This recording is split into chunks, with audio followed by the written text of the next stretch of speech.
Sepekan penyekatan 8.000 kendaraan yang akan masuk ke Jawa Tengah dipaksa putar balik. Libur Lebaran, RSUD Wonosari tetap membuka layanan kesehatan bagi masyarakat.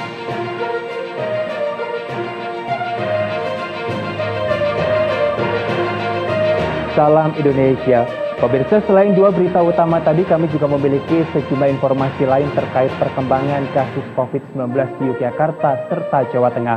Bersama saya, Christian Aditya, inilah seputar Jogja selengkapnya.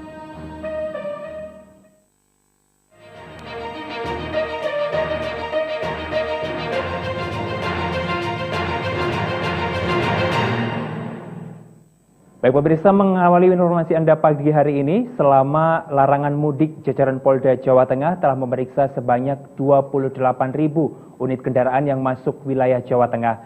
Dari jumlah tersebut, 8.000 kendaraan diantaranya dipaksa putar balik. Kapolda Jawa Tengah Irjen Pol Ahmad Lutfi melakukan pengecekan pos penyekatan di perbatasan Jawa Tengah dan DIY, tepatnya di pos Prambanan, Klaten. Sepekan penyekatan sudah ada sekitar 28.000 kendaraan yang diperiksa dan sekitar 8.000 kendaraan dipaksa putar balik oleh petugas. Selain itu, dari 1.800 orang pemudik yang diperiksa dengan tes swab, 1 orang dinyatakan positif COVID. Mengingat penambahan angka kasus positif COVID masih terus terjadi, Kapolda Jawa Tengah mengajak kepada seluruh warga masyarakat untuk selalu mematuhi protokol kesehatan.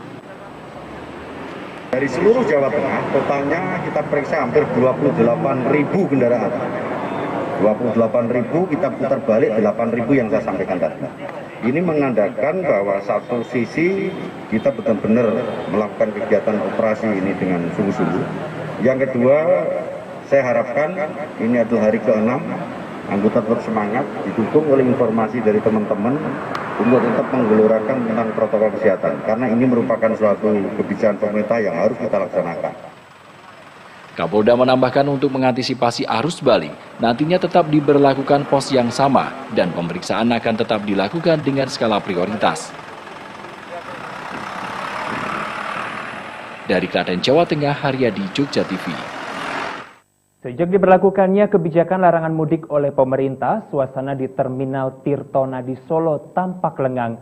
Bahkan tidak ada bus dari luar kota yang masuk terminal tersebut. Sejak adanya larangan mudik dari pemerintah, suasana di Terminal Tirtonadi Solo jelang Lebaran tampak lengang.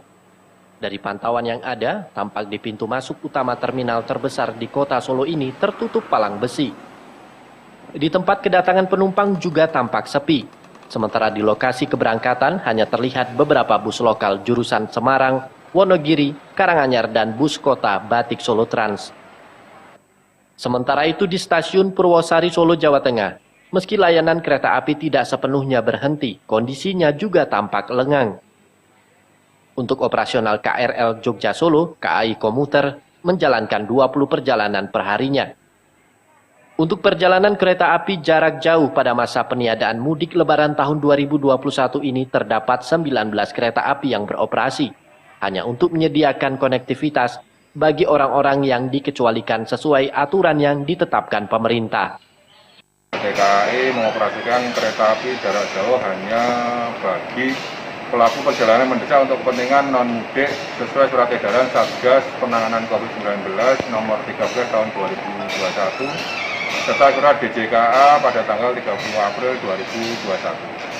Masyarakat pelaku perjalanan mendesak untuk kepentingan non-mudik yaitu untuk pekerja atau perjalanan dinas, kunjungan keluarga sakit, kunjungan duka, ibu hamil didampingi 1 orang, dan kepentingan non-mudik tertentu lainnya yang dilengkapi surat keterangan dari kepala desa atau lurah setempat.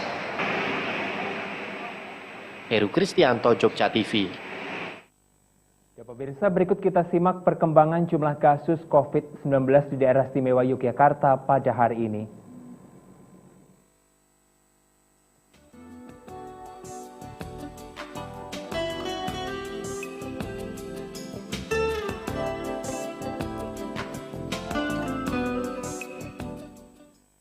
Beralih ke informasi lain pemirsa, Wali Kota Solo Gibran Raka Buming Raka langsung memecat sopir bus batik Solo Trans yang menyerempet kereta api Batara Kresna di jalur kontraflow Jalan Slamet Riyadi Sabtu lalu. Selanjutnya, Wali Kota Solo ini juga ingin mengkaji ulang sistem kontraflow di kawasan tersebut. Peningkatan transaksi Pegadaian pada Kecelakaan bus batik Solo Trans dengan kereta api Batara Kresna di Jalan Slamet Riyadi Solo yang videonya viral berbuntut panjang. Sopir BST berinisial R akhirnya diberhentikan dari pekerjaannya. Hal tersebut diungkapkan Wali Kota Solo Gibran Raka Buming Raka usai meninjau penyekatan jalur mudik di kawasan Juruk. Sopir langsung dipecat lantaran termasuk pelanggaran kategori berat. Pelanggaran yang dilakukan antara lain melewati batas marka. Lebih kejadian tersebut membahayakan penumpang bus dan kereta api. Halangan sakit mas, sakit halangan. Terus saat ini dipecat, tanggapannya seperti apa? Ya resikonya mas. Abai abut gawe, jenenge abai kalau. Ya soal hati-hati pas abai sopir hati-hati kalau sing kali jarang lah. Abai golek duit, dia mau omah, ya toh. Orang neko-neko, tinggal yang hati-hati, sing hati-hati, itu nggak omah. Untuk yang sopir BST sudah saya berhentikan karena kesalahannya termasuk kategori berat. Evaluasi ya, atau nanti kami evaluasi lagi, nanti seperti apa kedepannya ya lihat dulu ya. Baru saya rapatkan minggu lalu masalah kontraflow. Terkait kerusakan kereta api Batara Kresna, saat ini Pemkot Solo masih berkoordinasi dengan PT KAI untuk membahas perihal ganti rugi. Seperti diberitakan, bus batik Solo Trans mengalami insiden kecelakaan dengan kereta api Batara Kresna relasi Purwosari Wonogiri di Jalan Slamet Riyadi, tepatnya di Simpang 4 Gendengan Solo pada Sabtu 8 Mei 2021.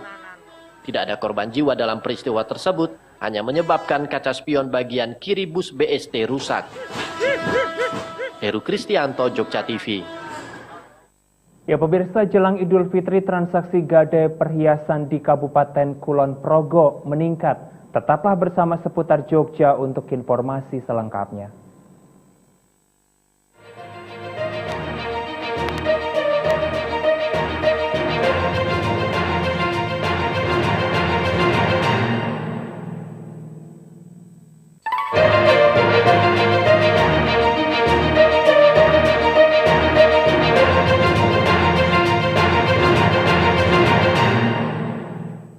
Anda kembali menyaksikan Seputar Jogja pemirsa. Menjelang Hari Raya Idul Fitri, jumlah transaksi gadai perhiasan di Kabupaten Kulon Progo mengalami peningkatan. Selain untuk memenuhi kebutuhan Lebaran, banyak dari masyarakat yang juga membutuhkan untuk modal usaha. Peningkatan transaksi Pegadaian pada bulan Mei ini mencapai 50% dibanding bulan sebelumnya. Atau jika dirata-rata dengan angka rupiah, jumlah peningkatan transaksi gadai mencapai 50 sampai dengan 60 juta rupiah per harinya. Penyebab meningkatnya jumlah transaksi gadai tahun ini banyak dipicu oleh keinginan masyarakat untuk modal usaha dan kebutuhan hari raya, di mana barang yang paling banyak digadaikan berupa perhiasan. Saat ini per hari jumlah transaksi di Pegadaian bisa mencapai 125 juta rupiah. Hingga akhir April 2021, jumlah total transaksi di Pegadaian Jogoyudan mengalami peningkatan yang cukup signifikan, yakni mencapai 161,5 miliar rupiah. Khusus modal gadai memang ada kenaikan ya dibanding produk yang lain. Untuk produk mikro yang angsuran memang kurang begitu karena masih terdampak pandemi ya. Kalau yang untuk ini bisa juga untuk usaha jadi naik bisa. Jadi pengusaha-usaha kecil yang mengharapkan ada kenaikan di bulan Ramadan, akhir Ramadan ini dia mengadakan barangnya untuk kebutuhan usahanya, untuk kebutuhan konsumtif, kebutuhan kecil. Jadi saya lihat sekarang untuk kebutuhan usaha kecil sudah mulai menggeliat, saya lihat di Kulon Progo ini. Per hari pekerja Kulon Progo bisa melayani sampai berapa? Per hari kalau di rata-rata di tanggal-tanggal akhir ini ya bisa sampai 125 juta. Rida Junianto, Jogja TV. Hari Raya Idul Fitri, harga kebutuhan pokok dan sayur mayur di pasar kota Boyolali, Jawa Tengah mengalami kenaikan. Meski demikian, menurut pedagang, kenaikan harga yang terjadi masih terbilang wajar. Beginilah aktivitas jual beli di pasar kota Boyolali 2 hari menjelang perayaan Idul Fitri. Hampir seluruh harga kebutuhan pokok mengalami kenaikan. Namun para pedagang mengaku kenaikan harga yang terjadi masih wajar. Pasalnya, kenaikan harga komoditas seperti telur, beras, dan minyak goreng ini antara Rp1.000 hingga Rp2.000. Harga beras yang semula Rp10.000 kini naik menjadi Rp11.000. Harga telur yang semula Rp21.000 kini naik menjadi Rp22.000. Sementara harga sayuran seperti brokoli, tomat, serta sayuran lainnya rata-rata mengalami kenaikan sekitar Rp1.000 hingga Rp2.000.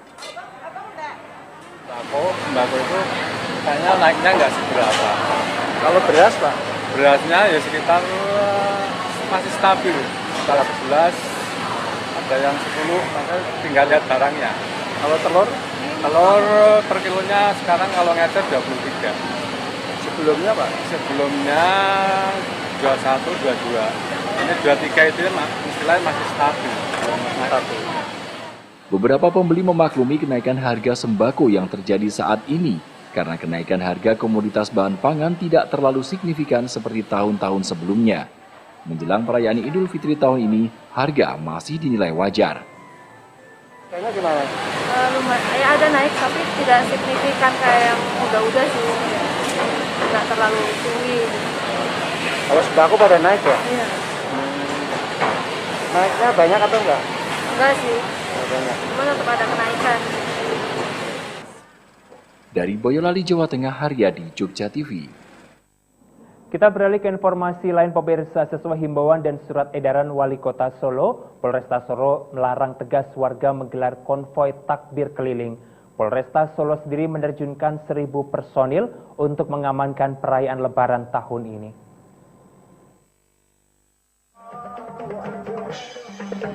Kapolresta Solo, Kombes Pol Ade Safri Simanjuntak melarang tegas adanya konvoi takbir keliling. Selain mendirikan pos di 5 titik perbatasan untuk menghalau konvoi keliling dari daerah lain, Polresta juga menyiapkan tim pengurai untuk mencegah terjadinya konvoi pada malam takbiran. Tim pengurai akan disebar di seluruh kecamatan di kota Solo. Tim tersebut khusus bertugas di pusat-pusat keramaian yang berwenang untuk membubarkan kerumunan. Kita himbau agar lakukan takbir cukup di masjid saja. Atau mana sholat id? Sholat id di lapangan tidak boleh, dilarang. Yang boleh hanya di masjid. Di masjid pun itu yang boleh hanya yang zona kuning dan hijau. Untuk yang zona orange dan merah itu dilarang. Dilarang untuk menggelar sholat id berjamaah. Sementara terkait pelaksanaan sholat Idul Fitri, Kapolresta Solo juga tidak memperbolehkan warga menggelar sholat id di ruang terbuka seperti jalan dan lapangan. Heru Kristianto, Jogja TV. Libur Lebaran RSUD Wonosari tetap membuka layanan kesehatan bagi masyarakat. Tetaplah di seputar Jogja untuk informasi selengkapnya.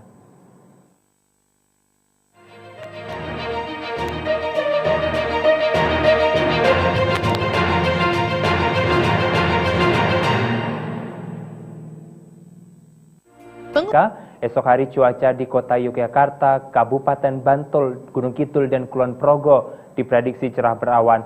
Sementara Kabupaten Sleman diprediksi hujan ringan dengan suhu berkisar antara 23 hingga 32 derajat Celcius.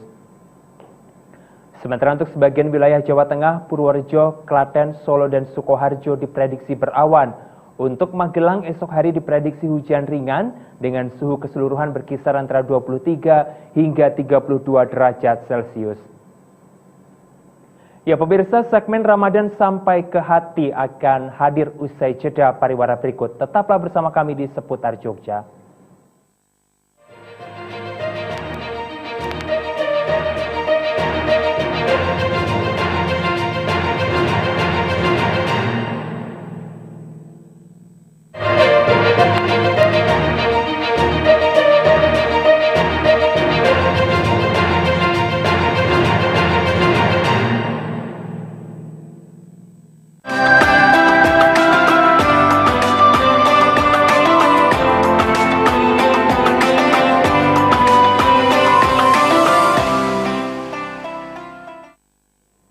Anda kembali menyaksikan seputar Jogja pemirsa. Komunitas Solo Bersama Selamanya yang berisikan sejumlah pengusaha di kota Solo memberikan 9.000 paket sembako untuk warga. Lantaran pandemi, pemberian paket sembako disalurkan melalui pemerintah kota Solo. Agar tidak menimbulkan kerumunan dalam penyalurannya kepada warga, sebanyak 9.000 paket sembako yang berisi beras, gula, roti, hingga produk UMKM yang tiap tahun dibagikan komunitas Solo Bersama Selamanya untuk warga kurang mampu disalurkan lewat Pemkot Solo. Penyerahan secara simbolis dilakukan pengurus serta wali kota Surakarta, Gibran Rakabuming Raka, kepada para camat di 5 kecamatan di kota Solo. Koordinator SBS Gareng S. Haryanto mengatakan sebanyak 9.000 sembako yang akan diberikan sebelumnya dibeli dari UMKM untuk menggeliatkan kembali perekonomian di masa pandemi. Pihaknya juga mengaku telah menggandeng sekitar 20 UMKM sebagai mitra untuk memasok kebutuhan pokok sembako tersebut. Paket sembako ini tidak dibagikan secara langsung di lapangan seperti tahun-tahun sebelumnya, namun disalurkan melalui pemerintah kota Solo untuk mencegah terjadinya kerumunan warga. Jumlah paket yang dibagikan untuk warga masyarakat dari Solo Bersama ini? Jadi paket itu dari Sabtu dari Minggu kita serahkan ke masyarakat lewat pintu kecamatan. Semuanya 628 RW, rata-rata 1 RW.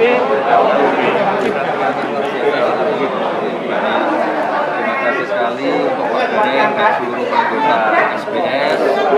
Hari ini kami menerima kurang lebih 9.000 paket sembako. Ini luar biasa sekali. Satu hal yang saya paling suka ini sumbangan-sumbangannya juga melibatkan UMKM. Jadi ini UMKM kepayung semua. Ya, saya terima kasih untuk Pak Direktur. Heru Kristianto, Jogja TV.